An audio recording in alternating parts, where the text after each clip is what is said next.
बिस्मिल्लाहिर्रहमानिर्रहीम। विलादत मोहम्मद मुस्तफ़ा। आज रबीउल अव्वल 12 तारीख चाश्त का वक्त है। मोहम्मद सल्लल्लाहु अलैहि वसल्लम के पैदाइश का दिन है। आम इंसान का बच्चा पैदा होता है तो गंद मंद से भरा होता है, बदबू होती है जिसको साफ़ करना पड़ता है, नाफ काटी जाती है, उसके बाद 7 दिन के बाद खितना करवाया जाता है। यह है आम इंसान के बच्चे की बात।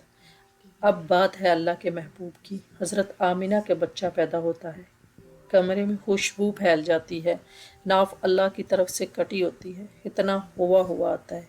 इधर मोहम्मद मुस्तफ़ा पैदा होते हैं, उधर दाई भागी जाती है अब्दुल मुत्तलिब को खबर देने के लिए, जो कि आप सल्लल्लाहु अलैहि वसल्लम के दादा हैं। मक्का का बूढ़ा सरदार अब्दुल मुत्तलिब काबतुल्लाह के तवाफ़ में महव है। इस आम में उसकी निगाहें अचानक हरम काबा के दरवाज़े की तरफ उठती हैं। उनके महरूम बेटे सरदार अब्दुल्ला की कनीज़ बरका दीवाना वार भागती चली आ रही है। वो ज़ेरे लब बुड़बड़ाते हैं, खुदा खैर हो। बरका बिल्कुल नज़दीक आई, उसका सांस फूला हुआ है, चेहरा गुलनार हो रहा है। वो सरदार मक्का को कुछ पूछने का मौका दिए बगैर बेइख्तियार पुकार उठती है, सरदार मुबारक हो, मालकिन हजूर के यहाँ चांद सा बेटा पैदा हुआ है। वो एक ही सांस में सब कुछ कह गई। खुशी के मारे उसके पाँव ज़मीन पर टिकते ही नहीं। सरदार मालकिन हजूर ने आपको बुलाया है, जल्दी चलिए। फिर वो खुद चली गई। बूढ़े सरदार के लिए वफूद मसरत से सांस लेना दोबर हो गया है। आंखों में खुशी के आंसू आने लगे। वो बेइख्तियार आगे बढ़कर काबा का गुलाफ थाम लेते हैं और बुलंद आवाज़ से कहते हैं, या अल्लाह, तेरा शुक्र किस ज़ुबान से अदा करूं। तूने मरहूम अब्दुल्ला के घर में चराग रोशन किया है, आमिना को बेटे से नवाजा है, मुझे बुढ़ापे में सहारा दिया है। या अल्लाह, तू इसकी हिफाजत फरमा। आज मक्का मामूल से ज़्यादा हसीन और बैतुल्ला बेहद पुरजलाल दिखाई देता है।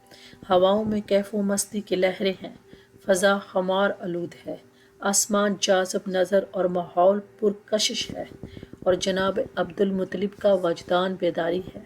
वो हरम काबा की सरगोशियाँ सुनते हैं जो कह रहा है, आज वो पैदा हुआ है जिसके इंतज़ार में कायनात सदियों बेताब रही, जिसकी झलक देखने को सितारे मुस्तरिब, महताब बेकरार और आफताब सदा गर्दिश में रहा है, जिसके पाँव चूमने के लिए ज़मीं का ज़र्रा ज़र्रा चश्म भरा है।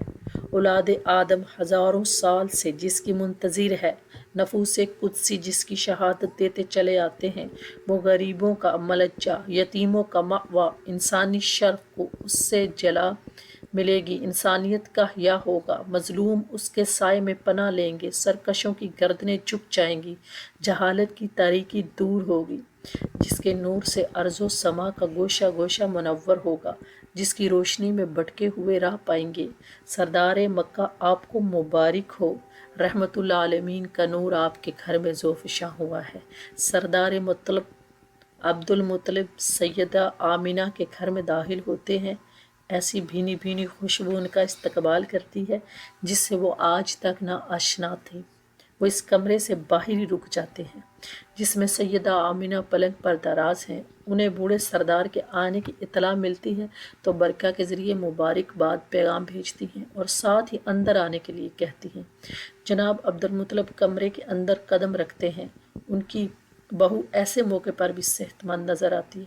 वो आगे बढ़कर नौमलूद को गोद में उठा लेते हैं। नहायत खूबसूरत चेहरा, सुरमगी आंखें, चमकती हुई पेशानी, मुअत्तर बदन देखकर खुशी से झूम उठते हैं।